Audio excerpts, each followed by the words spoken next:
नमस्कार दोस्तों, serial barrister बाबू के आगामी एपिसोड की अपडेट लेके हम फिर हाजिर हुए। तो चलिए जानते हैं सीरियल बैरिस्टर बाबू के आने वाले एपिसोड में क्या होगा। सीरियल बैरिस्टर बाबू के आगामी एपिसोड में हम देखेंगे कि त्रिलोचन काका बौद्धिकता के दिमाग में ये बात डालने की कोशिश करेंगे कि उसे एक कुशल गृहिणी बनने की कोशिश करनी चाहिए, ना कि पढ़ाई लिखाई करनी चाहिए। वो बौद्धिकता से कहेंगे कि तुम्हें चाबी का गुच्छा चाहिए या मास्टर की छड़ी। त्रिलोचन काका ये बात बहुत अच्छी तरह से जानते हैं कि बोंदिता की दो कमजोरी है, एक तो उसकी माँ और दूसरा रसगुल्ले।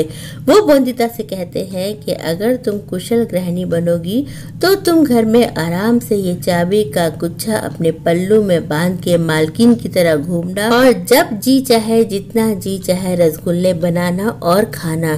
बोंदिता ये बात सुन के बहुत खुश हो जाती है। वो कहती मेरी माँ भी इसी तरह से अपने पल्लू में चाबी का गुच्छा के घूमती हूँ और मुझे बहुत अच्छा लगता है। इधर सौदामिनी के घर में अनिरुद्ध से सौदामिनी कहती है कि मेरे पिता ने बोंदिता के साथ बहुत बुरा व्यवहार किया, बेचारी रोती हुई गई, मुझे बिल्कुल अच्छा नहीं लगा। वो अनिरुद्ध से कहती है कि तुम्हें भी बहुत बुरा लगा होगा, बोंदिता कितनी दुखी होकर यहाँ से गई। सौदामिनी अनिरुद्ध से कहती है कि तुमने भी तो बोंदिता को डांट दिया, बोंदिता बेचारी बहुत दुखी हो गई होगी। अनिरुद्ध कहता है कि मुझे भी बोंदिता को डांटना बहुत बुरा लगा।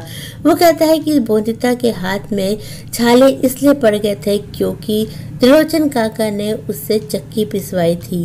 वो कहता है त्रिलोचन काका जबरदस्ती उससे घर के काम करा रहे हैं, जिसकी वजह से वो पढ़ाई ना कर पाए। इतना थक जाएगी बोंदिता तो कैसे पढ़ाई करेगी। अनिरुद्ध कहता है कि मैं बोंदिता को तुम्हारी तरह शिक्षित करना चाहता हूँ। सौदामिनी कहती है कि थोड़ा बहुत बोंदिता पढ़ भी जाएगी तो तुम्हारी तरह बैरिस्टर तो नहीं बन सकती। अनिरुद्ध कहता है क्यों नहीं बन सकती, मैं चाहता हूँ कि बोंदिता बैरिस्टर बने। बोंदिता से जब मैं बात करता हूँ तो मुझे कभी कभार ऐसा लगता है कि मैं किसी बैरिस्टर से बात कर रहा हूँ। इतने अच्छे तर्क देती है वो कि ऐसा लगता है कि मेरे सामने एक बैरिस्टर खड़ी है। अनिरुद्ध कहता है कि लड़कियों में बहुत दिमाग होता है, लेकिन हमारे समाज में औरतों को घर की चार दीवार के अंदर रखा जाता है, उनकी दुनिया उसी के अंदर खत्म हो जाती है। लेकिन मैं चाहता हूँ कि बोंदिता घर की चार दीवारों से बाहर निकले और वो समाज के लिए एक उदाहरण बने।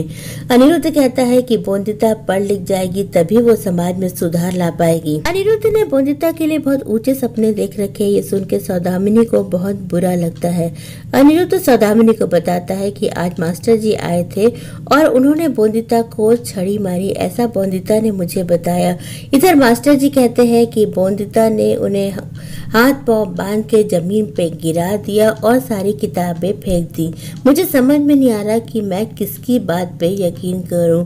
सौदामिनी कहती है कि मास्टर जी तो मुझे भी पढ़ाते थे, वो बहुत ही अच्छे मास्टर जी हैं और वो किसी को भी छड़ी नहीं मारते। वो तो कहते हैं कि शिक्षा हर बच्चे का अधिकार है।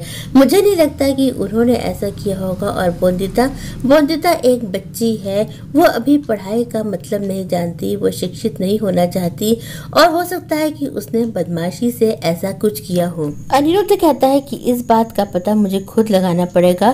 कल से मैं भी बोंदिता के साथ मास्टर जी के पास बैठूंगा और देखूंगा कि मास्टर जी बोंदिता के साथ कोई दुर्व्यवहार ना करें। वो कहता है कि मैं चाहता हूँ कि बोंदिता बदमाश बोंदिता नहीं बल्कि आगे जाके बैरिस्टर बोंदिता कहलाए।